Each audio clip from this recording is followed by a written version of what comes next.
Hal baru yang saya sampaikan adalah saat ini ternyata Saudi Arabia membentuk satu departemen, satu lajnah yang bernama Jam'iyah Al-Inayah di Masjid Tariq, Masjid Sultan bin Salman bin Abdul Aziz. Masjid ini diwakafkan oleh Pangeran Sultan bin Salman bin Abdul Aziz, anaknya raja pada hari ini. Kemudian juga di bawahnya ini diresmikan oleh Faisal bin Salman bin Abdul Aziz Ali Saud, yaitu kakaknya sendiri ternyata. Subhanallah, diresmikan oleh kakaknya, dan beliau ini adalah Amir Mantabah Madinatul Nabawiyah.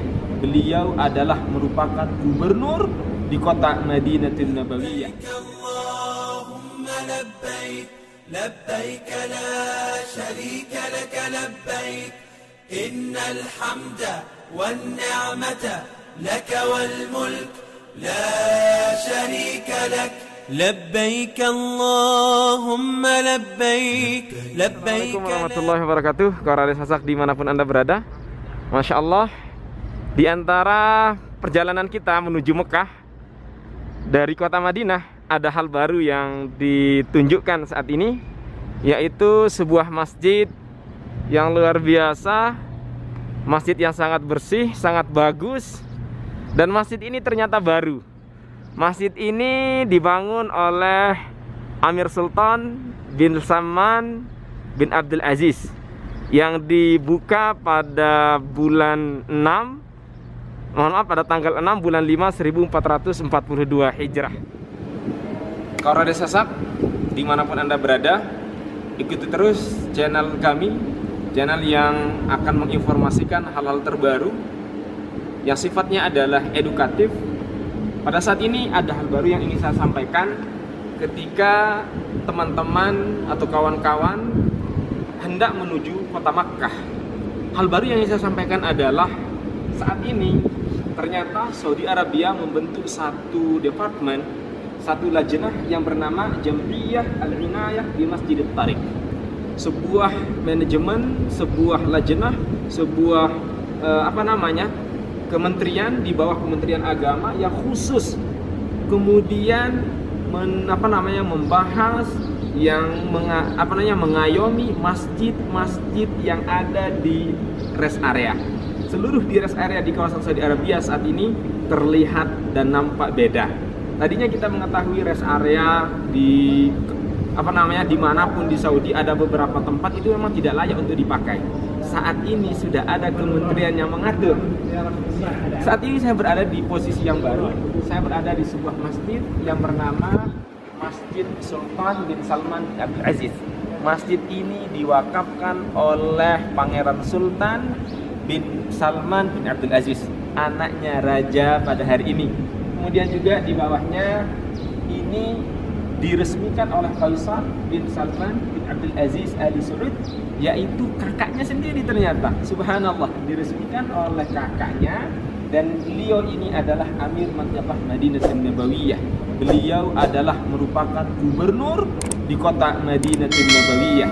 Jadi untuk kita saat ini akan mendapatkan kenyamanan selama perjalanan kita, terkhusus di rest area atau di tempat-tempat yang kemudian kita beristirahat. Jadi jangan sungkan, kita akan dapat ketika kita umroh atau berjalan menuju Madinah, insya Allah akan ada banyak tempat yang baik yang kita temukan, yang akan kita review apa saja isi daripada masjid ini.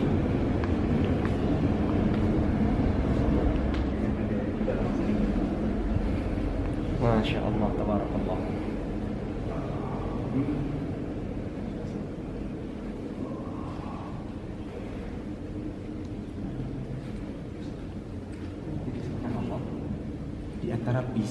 Di antara visi Saudi Arabia pada tahun 2030 yang kita kenal dengan Vision 2030 atau Ru'iyah 2030.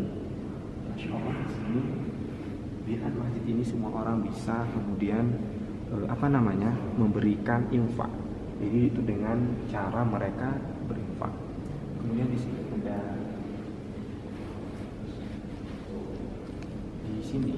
di sini ahkam sholatul musafir, hukum-hukum bagi mereka yang hendak bermusafir. Jadi hukum-hukum sholat sampai diterangkan di masjid ini. Kemudian di sini ada beberapa 2, 4, 6, 7. Ada 7 poin hukum-hukum bagi mereka yang hendak bermusafir. Kita bisa lihat, idza salat musafir fal maqiti wajib alaihi itmam.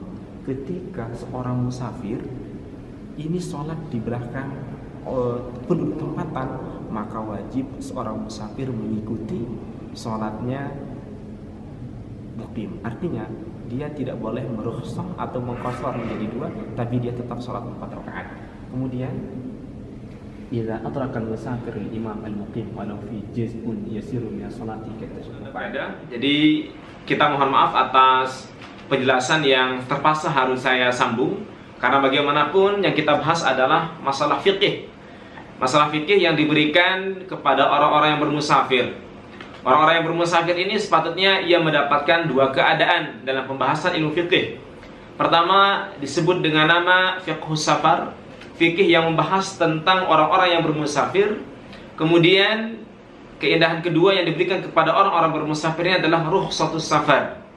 Dalam pembahasan fikih juga disebut sebagai rukhsah atau keringanan yang diberikan kepada orang-orang yang bermusafir. Pada Masjid Amir Sultan bin Salman bin Abdul Aziz Al Saud yang sempat kita lihat kemarin, jadi ada 7 poin penting yang akan kita jelaskan. Kalaupun kemudian kami tidak bisa mengeraskan suara, dan di situ kami takut adanya musafir yang terganggu dengan penjelasan yang kita berikan, maka mengingat pentingnya hal ini dan semoga mengedukasi kita semua, saya akan ringkas dan saya tulis isi dari himbauan yang kita dapat, dan ini adalah ilmu yang sangat luar biasa, ilmu yang mendatangkan manfaat yang banyak, terkhusus untuk kita yang mungkin senantiasa keluar kota atau bermusafir dengan jarak yang jauh. Maka kemudian hadiah yang diberikan oleh Allah Subhanahu wa taala ini tentu akan kita ambil. Pertama, saya akan ulangi. Poin pertama itu berbunyi, idza shallal musafiru khalfal muqimi wajaba alaihi al-itmam. Kiranya seorang yang bermusafir salat di belakang mukim, penduduk tempatan, maka kemudian wajib atas seorang yang bermusafir untuk menyempurnakan salatnya. Di sini perlu kita ingat sebagai sebuah adab orang yang bermusafir, kawan-kawan Raden Sasa. Posisi kita memang kita adalah orang yang diberikan keringanan karena kita bermusafir. Ada juga wujud fikih yang membenarkan kita untuk mengqashar salat kita. Akan tetapi di dalam adab seseorang bermusafir atau pembahasan khusus tentang orang yang bermusafir berkenaan dengan salatnya, kiranya ia menjadi makmum di belakang mukim, maka wajib atasnya kemudian menyempurnakan salatnya dan tidak dibenarkan untuk mengqashar salatnya. Kemudian poin kedua yang tertulis dalam himbauan yang diberikan oleh mantiqah tersebut adalah idza adrakal musafirul imam al-muqim walau fi juz'in yasiru minas shalah kana tashhadu fa alaihi al-itmam. Kiranya kemudian seorang musafir menemukan salat yang sudah dilaksanakan, salat yang sedang berlangsung, walaupun kemudian salat itu adalah ia pada tasyahud akhir dan ia menjadi makmum di situ, maka wajib juga atasnya untuk menyempurnakan salatnya, yaitu itmam atau tamam, menjadi 4. Tidak dibenarkan kemudian seseorang untuk mengerjakan rukhsah atau mengqashar salatnya ketika ia mengimami imam, walaupun ia dalam kondisi masbuk, kondisi masbuknya bahkan walaupun pada saat itu ia berada pada tasyahud akhir dan ia menjadi imam, makmum maksud saya, maka ia pun wajib menyempurnakan salatnya menjadi 4. Kemudian poin ketiga adalah idza qassara al-musafiru shalah khalfal muqim fa alaihi adatus shalah. Ketika seorang musafir, kita ini bermusafir, berperjalanan jauh, kemudian sholat di belakang imam muqim, kemudian kita mengqashar sholat kita, artinya kita tidak mengikuti imam, maka wajib atas kita pada saat itu untuk mengulangi sholat kita. Bukankah Nabi SAW pernah bersabda, ju'ilal imamu liyutimma bihi, ketika seseorang dijadikan imam, maka sungguh apa yang dikerjakan imam untuk kita ikuti. Bapak Ibu, para jamaah ataupun kawaran yang sasak dimanapun Anda berada, pentingnya kemudian kita mempelajari fikih musafir ini, atau fikih wabil khusus berkenaan dengan sholat musafir ini, untuk kemudian sebagai sebuah tambahan ilmu, serta menjadi bekal ilmu yang kita ajarkan kepada anak-anak serta keluarga terdekat kita. Poin keempat berkenaan dengan adab sholat ketika kita musafir ini adalah idza kharajal musafiru min baladihi ba'da dukhuli waqti sholati rubaiyah falahu ayusalliha qasran walahu ayyujma'a ma'allati ayyujma'a minha ma'aha. Jadi poin keempat yang ditulis pada Masjid Amir Sultan bin Salman bin Abdul Aziz Al Saud tadi adalah ketika seseorang bermusafir keluar dari tempatnya atau keluar dari negaranya, kemudian memasuki waktu sholat yang 4, atau istilahnya sholat rubaiyah. Maksud sholat rubaiyah itu adalah sholat yang jumlah rakaatnya adalah 4, seperti zuhur, asar, dan isya. Ini disebut dengan sholat rubaiyah. Kita keluar dari negara kita dengan niat bermusafir dan masuk waktu sholat, maka di antara adab adalah kita dibenarkan untuk mengqashar dan untuk menjamak sholat tersebut, walaupun kemudian ia baru memulai niat. Kemudian poin kelima adalah lil musafiru ayyujma'a baina sholataini allati tujma'a walam 'allama annahu sayusalli ila buldihi qabla dukhuli waqtu tsaniyah. Di antaranya adalah seorang musafir hendaklah kemudian menjamak sholat di antara kedua sholat. Maksudnya adalah sekawan, yaitu zuhur dijamak dengan asar, kemudian maghrib dijamak dengan isya. Hendaklah mereka menjamak sholat tersebut, walaupun kemudian nanti mereka mengetahui bahwasanya mereka akan sampai pada negara tujuan itu masih dalam keadaan salah satu di antara dua sholat tersebut. Contohnya adalah saya akan pergi ke Madinah dan saya berangkat sebelum waktu zuhur. Artinya saya bisa menjangkau perjalanan saya dari Mekah sampai ke Madinah itu membutuhkan waktu paling lama sekitar 6 jam. Artinya saya akan sampai di waktu asar. Tapi dibenarkan seorang musafir untuk menjamak dan mengqashar salat tersebut di waktu zuhur. Karena apa? Karena di waktu zuhur kita masih berada pada masafah atau pada jarak, dan kita belum memasuki tempat yang akan kita tuju. Walaupun kemudian kita bisa menjangkau, kemudian kita akan sampai di Madinah di waktu asar. Ini juga dibenarkan di dalam adab seorang yang bermusafir. Kawan-kawan radio sasak dimanapun Anda berada, poin ke-6 dari nuqtah yang akan kita ambil pada himbauan dan adab seorang musafir adalah idza dakhala waqtas shalah rubaiyah 'alal musafir wa lam yuaddiha illa ba'da an wasala ila baladihi fawajaba 'alaiha tammah wa la yuqassiruha. Saat ini dengan kondisi yang sama, kita berangkat dari Madinah dan saya adalah penduduk Makkah. Saya mengetahui bahwasanya nanti saya akan sampai di Mekah adalah waktu asar misalnya. Tapi saya tidak menjamak sholat saya. Artinya zuhur saya kerjakan di tengah jalan 2 rakaat.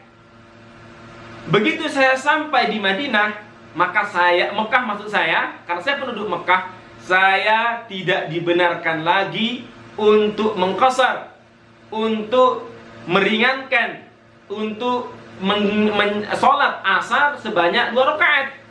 Kewajiban atas saya ketika saya sampai di Mekah adalah saya sholat 4 rakaat.